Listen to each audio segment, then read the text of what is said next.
Well, thanks for joining me today, Mrs. Palmer. I really appreciate you taking time out of your schedule. As you know, we chatted on the phone. I saw the article in the American Statesman and noticed that you had a really interesting sort of career turn, sort of after you had been doing professional marketing for many years. You retired and basically started an organic farm, which is really interesting. And as you know, the Futures Foundation, that's one of the things that we do is we focus on sustainability. So I just thought that would be really interesting, and maybe you'd like to know kind of what we do, just to talk to you about that. But how did you make that decision to go into organic farming? Probably not unlike a lot of other folks, my career took a turn during the pandemic. So our opportunities, professional opportunities, the company I worked for was really at a loss for trying to go out and find new clients when everyone was sequestered in their homes. I'd always had a passion for farming, and I have always believed strongly in organics, and it just provided an opportunity for me to follow something that was always in my heart but never had an opportunity to do. So I took the pandemic not as a negative, but tried to turn it into a positive, and it's grown a little bit over the last 4 years. Next year looks to be even bigger for us, so we're optimistic. Tell me about your family. You've got a couple of kids. I understand kids are in their 20s, but are they involved in it? Is your husband involved in it? Is that kind of Well, just my husband is. He was a principal, school principal for middle school, and like a lot of others in education, he had been in the field for more than 30 years, had an opportunity to take his pension and leave, and yes, he is involved in the organic farm, but Luke and Anna are not. Anna is 29, she's a teacher, Luke's an engineer.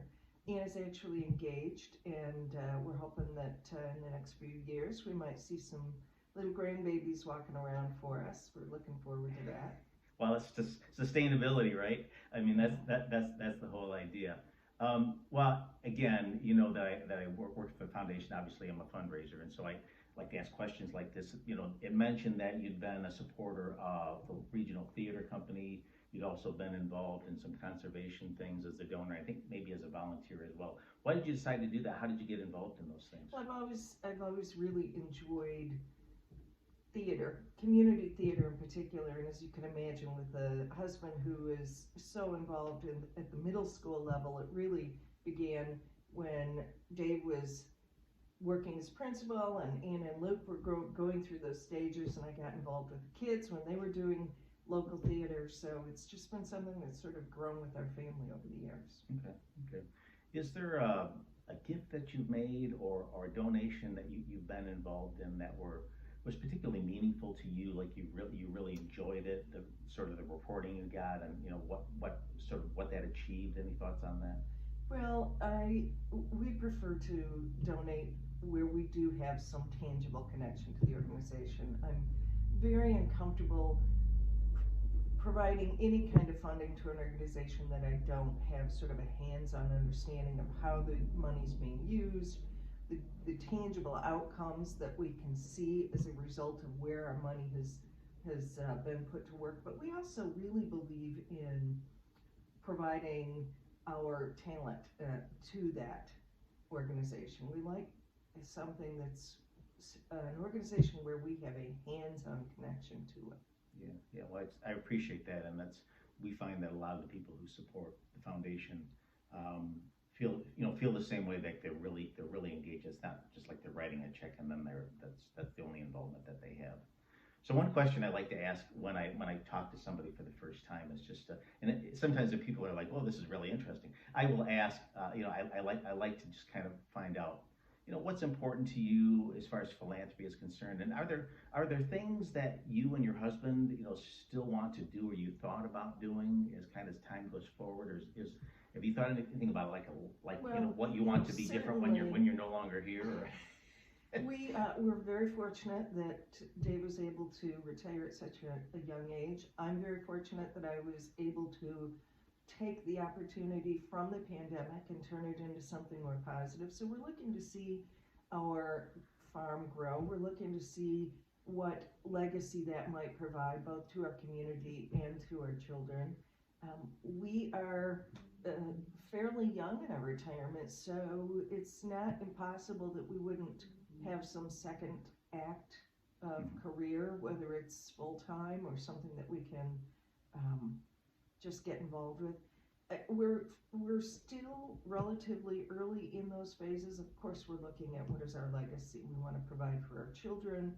We want to give back to community. I think it would be unnatural not to think about the fact that this is probably our last act, the last third of our lives.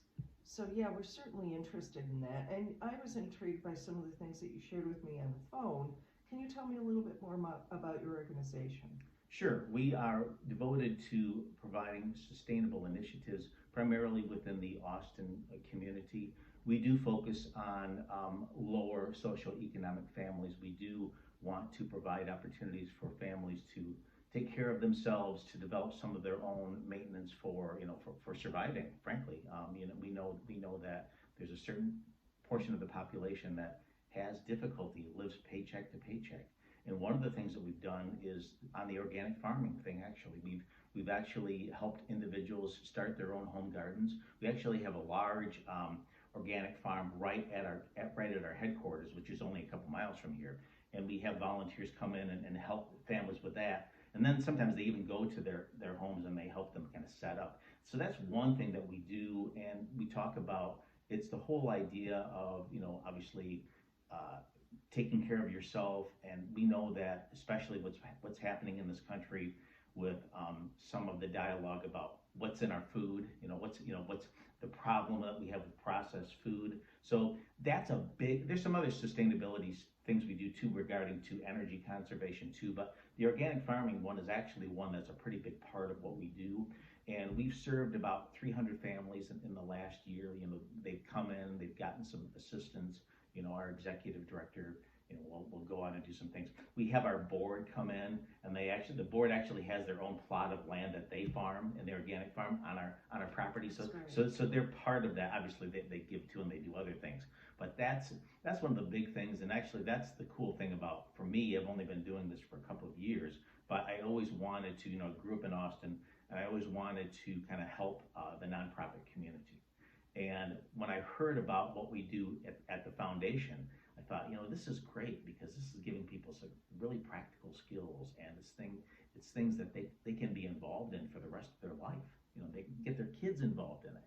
They can get their parents involved, and they can do all these different types of things. So that's kind of what we do, and that's the thing that I thought you might be interested in, Mrs. Palmer, is just the fact that we're doing that.